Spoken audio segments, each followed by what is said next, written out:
Hello, welcome back to Blue Harvest Vintage, and we've got issue 3 of Build Your Own X-Wing today.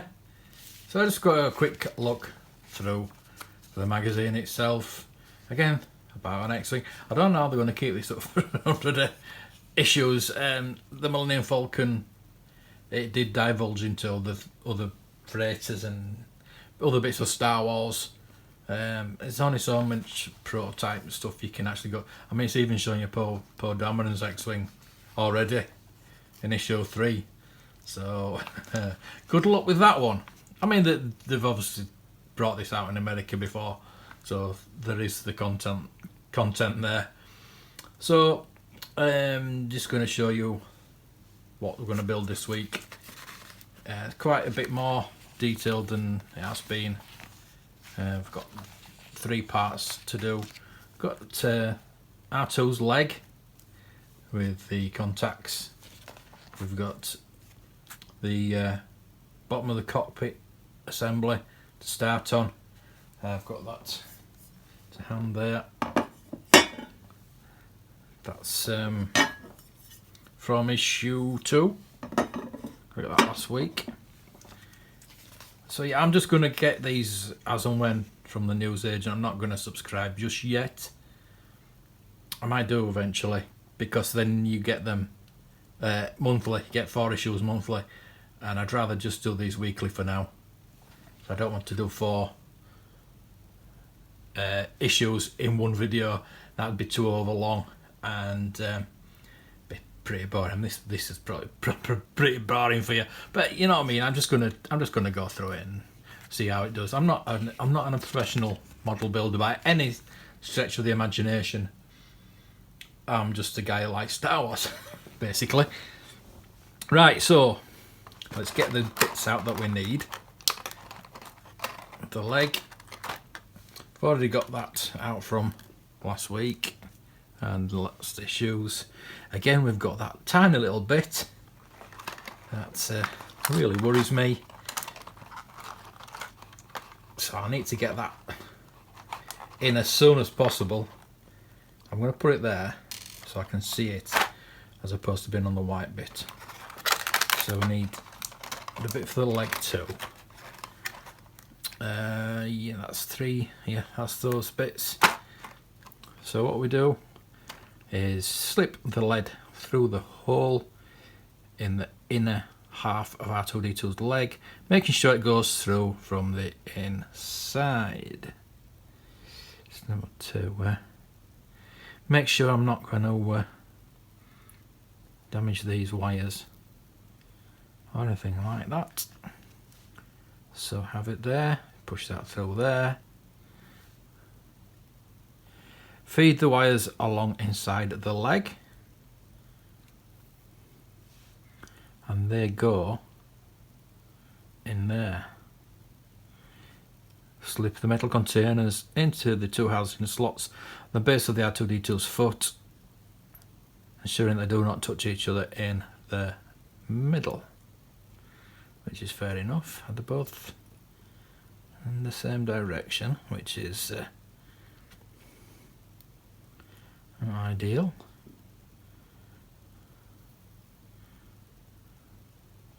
Yeah, because that one goes there.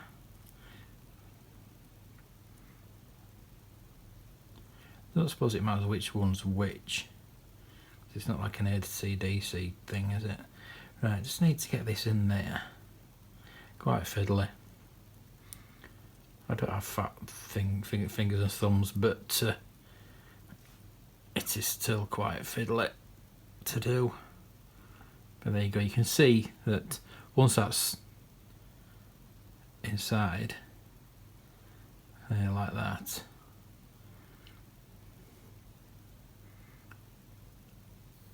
they're going to connect. So they're not touching. Yeah, and ensure that the contact fits to the housing and that the wires run up beside the leg without obstructing the arrowed mountings, because they've got to obviously fit onto the leg. And wherever I put the leg now, it is kind of camouflaged it. So that's got to fit on there without obstructing any of the wires.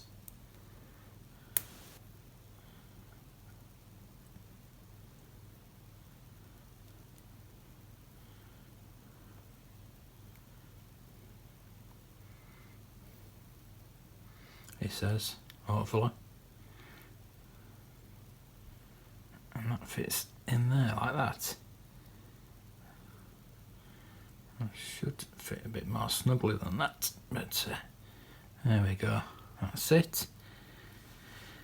Let's turn the page. See that other side. I don't want to lose the tiny little bits. And showing the metal contacts align with the inner side of the leg. Yes, they do. When the body parts are connected to the line to make them press firmly together, I've done that. Now we need to put that through there and onto there. Similar to the other leg that we've got. And that should just, there should be a, maybe not, maybe it just slides on. Fifth the pivot into the circular mechanism, R2D2 shoulder and the two lugs at the top of them at the top. There you go, that's that. Assembly should look together like this, which it does. And now, finally, thank God for that, I can put that in there now and not worry about it anymore because even though it doesn't matter, and why that wasn't already put in there, I don't know, but that needs to go that way now.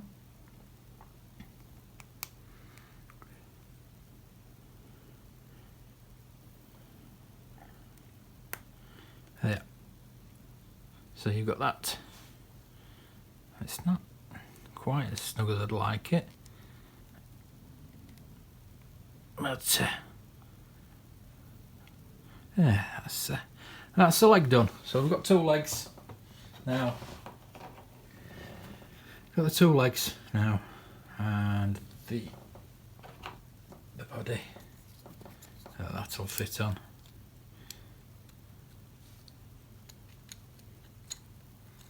And obviously that light will come out through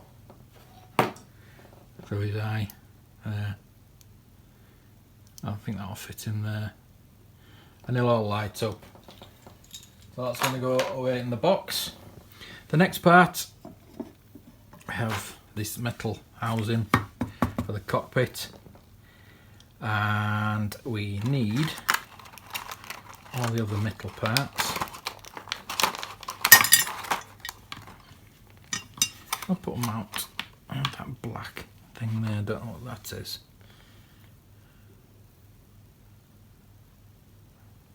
Is that the screws? It could be. It could well be. Is that them?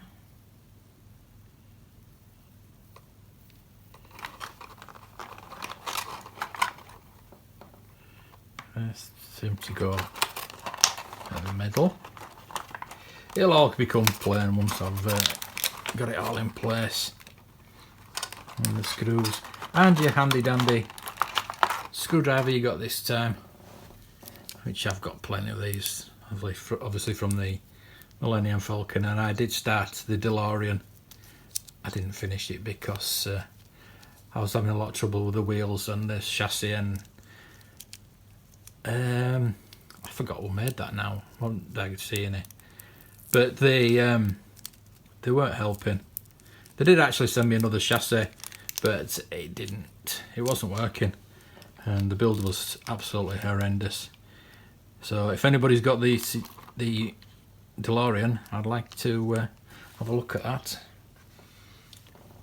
I was going to do the R2D2 as well, half size R2D2. Yeah, I I want a full size one. If I'm going to have an R2D2, I want a full size one. Now they've got L. You see that? They've got an L. And hopefully an R. So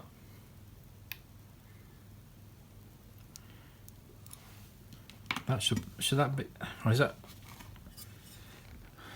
that way? That's gonna be that way. I don't know. We'll see. Take the cockpit base from issue 2 together with the cockpit frame and screws supplied this time. There is one spare screw, just one, so we better not lose them. I've got a box full of little screws from the Millennium Falcon, so we're not too panicky at this stage. Take the largest size frame, which has an R for the right, yeah, and fit it into the rear holes of the cockpit, which I'm assuming is that there. Maybe not. Was it that? That is the R, yeah. I thought it was. Just look left and right, I know, but yeah. So that goes in there, and the screws. You just have one screw fit in there. I know it's not very exciting, so you know, screw in a little screw. But hopefully these are more sturdy than the models I've had before. Especially the screwdriver, because it's probably better to buy your own screwdriver. I do have a proper screwdriver set, but I'm going to use this for now, just to see how well it is built this time. But that seems pretty sturdy to me. So that's okay. So I assume you just... I don't really need to look at the instructions for the rest of them, I don't think. It just basically shows you where to put them. Which is self-explanatory, really.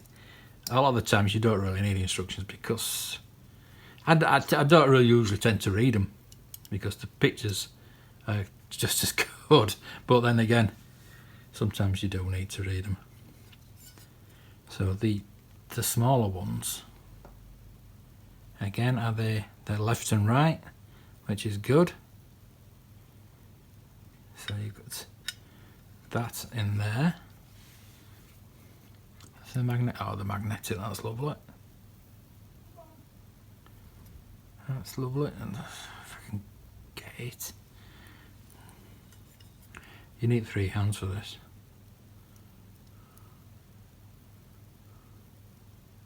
Best probably just to put that in there first. What you do, start putting that in there. That's quite simple. Again, quite sturdy.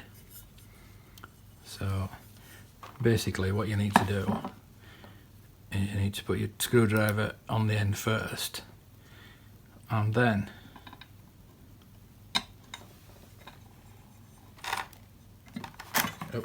it says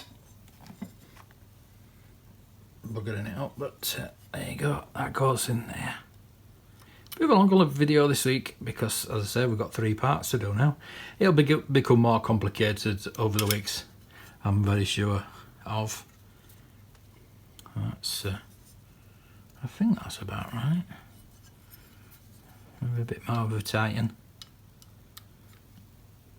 There you go.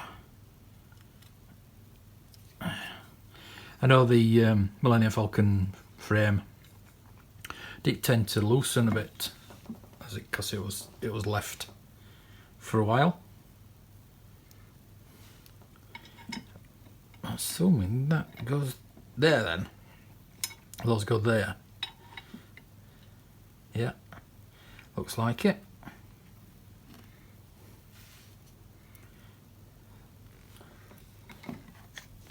So we're getting on with this. Oops.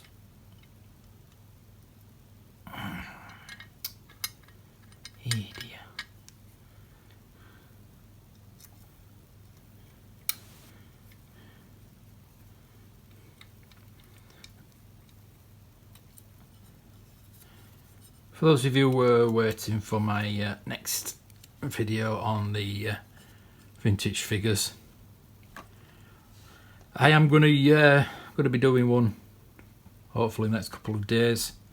So I'm going to do Ben Kenobi. I thought I'd do them in order like the early bird kit, and then on further on that. But I want to get the 3 lightsaber figures, because they're basically, I know they're not the same character, but basically the same story with the telescoping lightsaber. Obviously the Ben's more of a rare one. So there you go, that's that done, and that's spare, so that can go back in there for now. There you go, that's your cockpit done.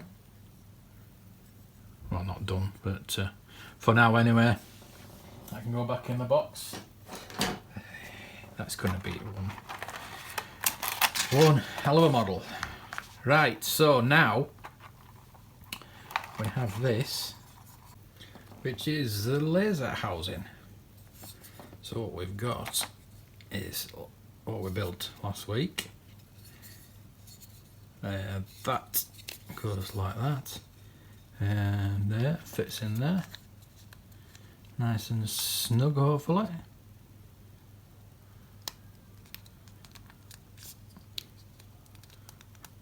Yeah, there you go, and that will fit in there, lovely. And the other part should fit over it like so. Yeah, that's pretty cool. There you go. So next you need your rear end cap, fit into there. That's fantastic. Next part is the side tubes. So that looks like it fits in there. And this actually does look like it's pretty much weathered. So they may not need a lot of painting in order to spray paint. I've got my air gun from the Millennium Falcon, but as you can see, it's pretty weathered. It's coloured. You probably need to put a bit of detail in yourself to make it look really authentic. But it does. If you look at the pictures, it does look a bit more weathered. Maybe they've updated it since the because these will be the prototype pictures they'll have taken. So another little fiddly bit now. It looks like it goes in there. If I can get it out.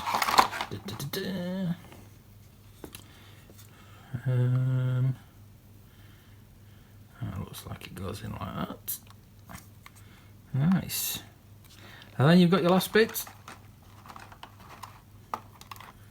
which goes align the front end cap, which I'm assuming that is that, yeah. With the, oh right, there you go. So fairly straightforward, and those should, you can see, fit in there. Yeah, there's little holes in there and they'll fit in. Again, just slide them in, don't glue anything at this point. I mean, you might not really need to anyway, but I would assume it's coming towards the end that you will. But they slide into there, and it does. There's no movement. So what you've got is that slides on there, and there you go. That's your first laser. Obviously, you'll need the end bits, but that basically is the first laser cannon. You will need 3 more, obviously, and that's it for this week. Next week we have R2D2's left leg. That's this week's, isn't it? That's this week's. Next week, sorry. Cockpit frames, R2D2 parts, battery box, laser emitter, and a flash suppressor. So yeah, you're getting the end of the first laser cannon. So it's actually coming together quite well so far. You're gonna have your first laser cannon. You start with your cockpit, and your R2D2 is nearly complete. You're obviously not going to get you'll probably get one little bit of R2D2 that's going to be on issue 100. So I'm quite tough with that myself. So that is really, as I say, it's really weathered. You've got your black bits, even the pipe in there. So yeah, they might not need a lot of painting, but we will see. I mean, the cockpit frames, yeah, it's going to need a bit of paint work. It just feels a bit flimsy, that, but never mind. We'll sort it out. So there you go. Hopefully you enjoyed this week's Build Your Own X-Wing issue 3. Will be again, hopefully, next week, issue 4. So look out for that. Like and subscribe so you get it as soon as it gets uploaded. As I say, I'm going to be doing a Ben Kenobi review of the vintage figure in the next couple of days, hopefully tomorrow. So look out for that. And thank you for watching. I'll see you in issue 4.